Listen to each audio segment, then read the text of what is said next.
No one deserves to live in a polluted environment, and those that pollute should have to be held accountable.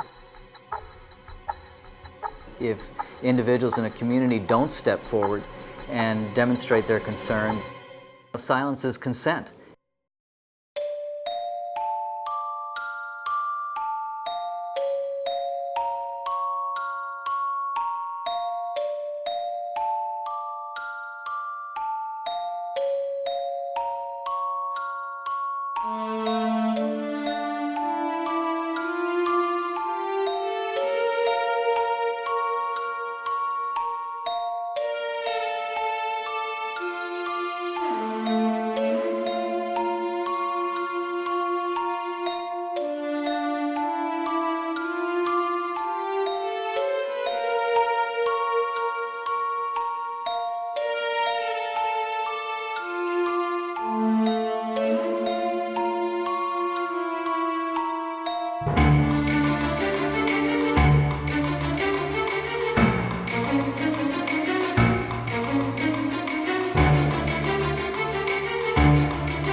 It started with tons of dead seagrass.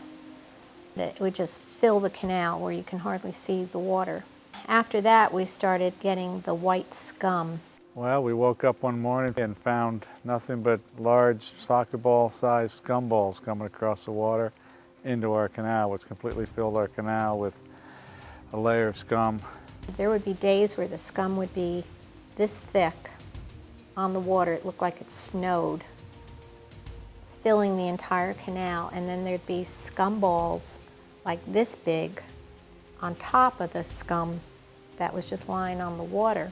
I felt like I was living in the bottom of a septic tank, is what I felt like. That's what it looked like, that's what it smelled like, and you can only imagine what it was doing to the wildlife around the area. We went from seeing anywhere from 150 to 200 pelicans every morning with the sunrise to seeing 0. I was just horrified by it. I mean, I just couldn't believe it. It came like overnight. In addition to that was how many dead fish there were on the beach and dead birds. And I mean, we see dead fish from time to time, but not the dead birds. And it was just the most heart-wrenching, heartbreaking. No one could believe that was happening.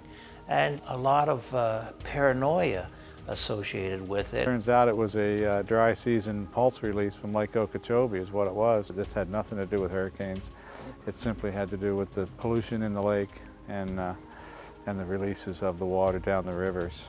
We started educating ourselves and found out about the releases from Lake Okeechobee. What was puzzling to us, people are so environmentally conscious, and yet this was being ignored. Why was this being ignored? We couldn't figure it out. Maureen was the one that came forward and said somebody's got to do something. They were going to release 24 hours a day, 7 days a week, more than they ever had before. They had been given a grant to do a study to see what kind of effect that was going to have on marine life. So I looked at Michael and I said, this is an obituary study. I mean, this is like they're going to study how many things are going to die. I don't understand this. I said, Michael, we need to do something. And he's like, we need to do something? What are we going to do? I said, I don't know, but we need to figure out what we're going to do. We need to raise awareness. We sit at the mouth of the Caloosahatchee. Everything that comes down the Caloosahatchee hits Sanibel first. And so we were probably the first to begin to see the problem. I, like everybody else, shed a tear when I saw all the dead fish around the island. I went to Ding Darling one morning and there was dead fish as far as the eye can see. Tens of thousands of dead fish of all sizes were in our wildlife refuge, a protected area. Describing it, then looking back at it, it was extremely bleak, covering 80 to 90% of refuge waters. It's just mats of algae floating on top, as well as settling to the bottom and some covering the seagrass beds. Humans obviously saw the visual impact of it. People that have been coming here to Ding Darling for